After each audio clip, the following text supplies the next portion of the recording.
जय सनातन धर्म। हर हर महादेव। दोस्तों, एक समय की बात है, भगवान शिव शंकर और माता पार्वती कैलाश पर्वत पर बैठे थे। तभी माता पार्वती ने भगवान शिव शंकर से कहा, है प्रभु, पतिव्रता नारी कौन होती है और उसमें कितनी शक्ति होती है? तो भगवान शिव शंकर ने कहा, है पार्वती, तुम्हारा सवाल बहुत ही विचित्र और ज्ञानवर्धक है। हे पार्वती, इसी विषय पर मैं एक कथा सुनाने जा रहा हूँ कि कैसे एक पतिव्रता नारी ने कैसी अपने पति के प्राण यमराज से वापस ले आई थीं। तो सुनो हे पार्वती। एक समय की बात है, भद्र देश में अश्वपति नाम का एक राजा रहता था, परंतु उनकी कोई संतान नहीं थी। इसलिए संतान पाने के लिए राजा प्रतिदिन मंत्रों के उच्चारण के साथ 1,00,000 आहुतियां देता था। ये सिलसिला 18 वर्षों तक जारी रहा। एक दिन उनके इस यज्ञ और तप से प्रसन्न होकर सावित्री देवी प्रकट हुईं और उन्हें संतान के रूप में एक रूपवान, गुणवान और तेजस्वी कन्या होने का वरदान दिया। सावित्री देवी के वरदान से राजा को पुत्री हुई, जिस वजह से उन्होंने अपनी बेटी का नाम भी सावित्री रखा। सावित्री बड़ी ही रूपवान थी। महल के आंगन में खेलते खेलते कब वो बड़ी हो गई, राजा को इसका पता ही नहीं चला। सावित्री की शादी की उम्र होने पर राजा को बहुत चिंता सताने लगी। राजा को अपनी रूपवान कन्या के लिए कोई योग्य वर नहीं मिल रहा था। इस वजह से उन्होंने अपनी पुत्री से खुद अपने लिए वर तलाशने के लिए कहा। अपने पिता की बात सुनकर सावित्री ने खुद ही अपने लिए वर ढूंढना शुरू कर दिया। एक दिन सावित्री तपोवन में जा पहुंची। वहां उसने सत्यवान नाम के सुंदर युवक को देखा। सत्यवान एक राजकुमार था, जो साल्व देश के राजा द्युमत्सेन का एकलौता पुत्र था। जब सावित्री ने उसके जंगल में रहने की वजह पूछी, तो सत्यवान के पिता राजा द्युमत्सेन ने बताया कि वे अंधे हो गए हैं और इसी वजह से उनसे उनका राज्य छीन लिया गया है। अब वह अपने परिवार के साथ इसी जंगल में रहते हैं। सावित्री ने राजकुमार सत्यवान और उसके पिता राजा द्युमत्सेन के बारे में अपने पिता को बताया और इच्छा जाहिर की कि वो राजकुमार सत्यवान से शादी करना चाहती है। राजा अश्वपति बेटी को दिए वचन को पूरा करने के लिए तपोवन जंगल गए। वहां पहुंचकर राजा ने द्युमत्सेन से मुलाकात की और उन्हें उनके पुत्र सत्यवान के लिए अपनी बेटी सावित्री से विवाह का प्रस्ताव दिया। राजा अश्वपति की बात सुनकर राजा द्युमत्सेन ने बड़े ही निराश मन से कहा, हे राजन, मुझे आपका प्रस्ताव मंजूर है। मेरा पुत्र सत्यवान गुणवान, धर्मात्मा और बलवान है, लेकिन ऋषिराज नारद ने मुझे बताया है कि यह अल्पायु का है, जिसकी अगले वर्ष अमावस्या के दिन मृत्यु हो जाएगी। इसलिए मैं आपसे और आपकी पुत्री से विनती करता हूं कि आप किसी और युवक से अपनी पुत्री की शादी करवाएं।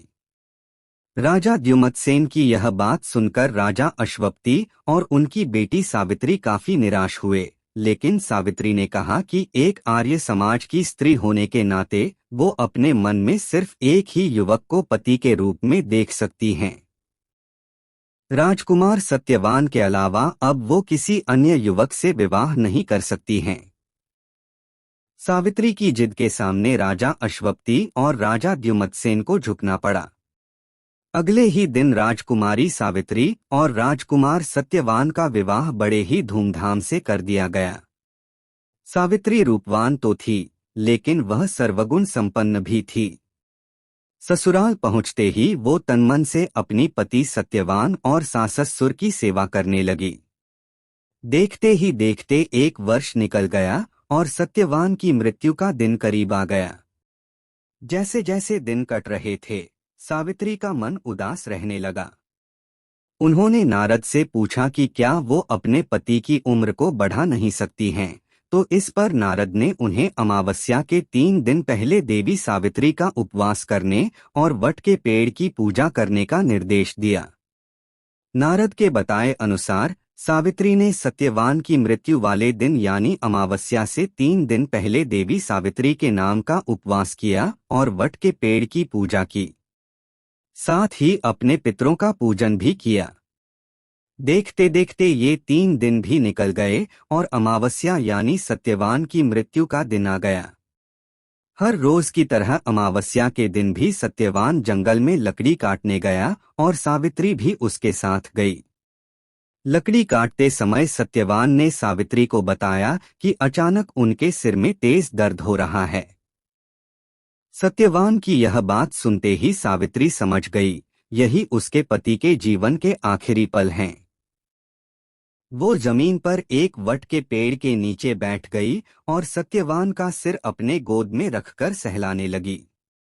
अगले कुछ ही क्षण में सावित्री के सामने यमराज खड़े थे और वे सत्यवान के प्राण को अपने साथ लेकर जाने लगे। सावित्री भी यमराज के पीछे पीछे जाने लगी। यमराज ने पहले तो सावित्री को बहुत मनाया कि वो जो भी कर रहे हैं वो पहले ही लिखा गया है, वो बस अपना कर्म कर रहे हैं। लेकिन सावित्री ने यमराज की बात नहीं सुनी और वह उनके पीछे पीछे चलती रही। सावित्री की इस निष्ठा और पति के लिए उसका त्याग देखकर यमराज काफी प्रसन्न हुए और उन्होंने सावित्री को वरदान मांगने के लिए कहा। यमराज की बात सुनकर सावित्री ने कहा, हे यमराज, मेरे सास ससुर अंधे हैं, आप उनकी आंखों की रोशनी वापस करने का वरदान दीजिए। यमराज ने कहा, ठीक है, ऐसा ही होगा। जाओ, अब घर जाओ, तुम्हारे सास ससुर अब अंधे नहीं रहे। ऐसा कहने के बाद यमराज फिर आगे बढ़े, लेकिन सावित्री फिर से उनके पीछे पीछे चलने लगी। यमराज ने सावित्री को वापस जाने के लिए कहा, लेकिन सावित्री ने मना कर दिया। उसने यमराज से कहा कि वह बस अपने कर्तव्य और पत्नीव्रत का पालन कर रही है, इसलिए जहां जहां उसके पति जाएंगे वह उनके पीछे पीछे चलेगी।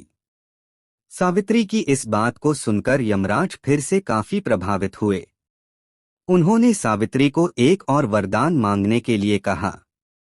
सावित्री ने कहा, मेरे ससुर द्युमत्सेन साल्व देश के राजा थे, लेकिन किसी ने उनसे उनका राज्य छीन लिया है। कृपया करके आप उन्हें उनका राज्य वापस मिलने का वरदान दें। यमराज ने सावित्री के इस वरदान को भी पूरा कर दिया और कहा, जाओ, अपने ससुर के राज्य में जाओ, अब वे जंगल में नहीं, अपने महल में सोते हैं। यमराज ने इतना कहा और फिर से सत्यवान के प्राण को लेकर आगे बढ़ चले, लेकिन अब भी सावित्री उनके पीछे पीछे चली आ रही थी। यमराज यह देखकर काफी हैरान हुए। उन्होंने सावित्री से इसकी वजह पूछी तो सावित्री ने बताया कि एक पत्नी का फर्ज है कि वो वहीं रहेगी जहां उसका पति रहेगा। अगर उसे ससुर के महल में उसके पति नहीं होंगे तो उस महल में उसके जाने का कोई अर्थ नहीं है। सावित्री की इस बात को सुनकर यमराज काफी प्रसन्न हुए। उन्होंने सावित्री से कहा, हे पुत्री, तुम न सिर्फ रूपवान और गुणवान हो बल्कि एक पतिव्रता भी हो। मैं तुम्हारे इन्हीं गुणों से काफी प्रसन्न हूँ। तुम मुझसे तीसरा वरदान भी मांग सकती हो। यमराज की इस बात को सुनते ही सावित्री ने कहा, हे यमराज, आप मुझे 100 संतानों की मां बनने का वरदान दें। सावित्री के इस वरदान को सुनते ही यमराज ने कहा, हे पुत्री, अब घर जाओ, मैं तुम्हारे इस तीसरे वरदान को भी पूरा करता हूँ। तुम 100 साहसी और पराक्रमी संतानों को जन्म दोगी। यमराज के इस वरदान को सुनकर सावित्री ने कहा, हे यमराज, मैं एक हिंदू नारी हूँ और आर्य कुल की जन्मी हूँ, इसलिए मेरे जीवन में सिर्फ एक ही पति होंगे और वो सत्यवान हैं। इसलिए आपको अपने वरदान के अनुसार मेरे पति सत्यवान को फिर से जीवित करना होगा। सावित्री की इस बात को सुनकर यमराज और भी ज्यादा प्रभावित हुए और उन्होंने सत्यवान के प्राण को वापस छोड़ने का वरदान दिया और सावित्री से कहा, हे पुत्री, तुम अब वापस उसी वट के पेड़ के नीचे जाओ जहां पर तुम्हारे पति का शरीर पड़ा था। मैंने सत्यवान के प्राण को छोड़ा दिए और तुम दोनों को 100 संतानों के साथ ही अखंड सौभाग्यवती होने का वरदान भी दिया है। यमराज की बातों को सुनकर सावित्री ने उनसे विदा ली और वापस उस वट के पेड़ के पास पहुंची जहां पर उसके पति का शरीर पड़ा था। जब वह सत्यवान के करीब पहुंची तो उसने देखा उसका पति वापस से जिंदा हो गया था। दोनों जल्दी जल्दी जंगल से बाहर निकले और राजा द्युमत्सेन के साल्व देश पहुंचे। वहां पहुंचकर सावित्री ने देखा कि अब उसके ससुर को उनका राज्य फिर से मिल गया है और उनकी आंखों की रोशनी भी वापस आ गई है। तो हे पार्वती, तभी से हर साल ज्येष्ठ मास की अमावस्या के दिन वट सावित्री व्रत को मनाया जाने लगा। इस दिन पूरे विधि विधान से वट के पेड़ की पूजा अर्चना की जाती है और सुहागिन महिलाएं अपने पति की लंबी उम्र की कामना करती हैं। तो हे पार्वती, निष्ठा, श्रद्धा और लगन से वट सावित्री व्रत करने वाली सुहागिन महिलाएं अपने पति पर आने वाली बाधाओं को टाल सकती हैं।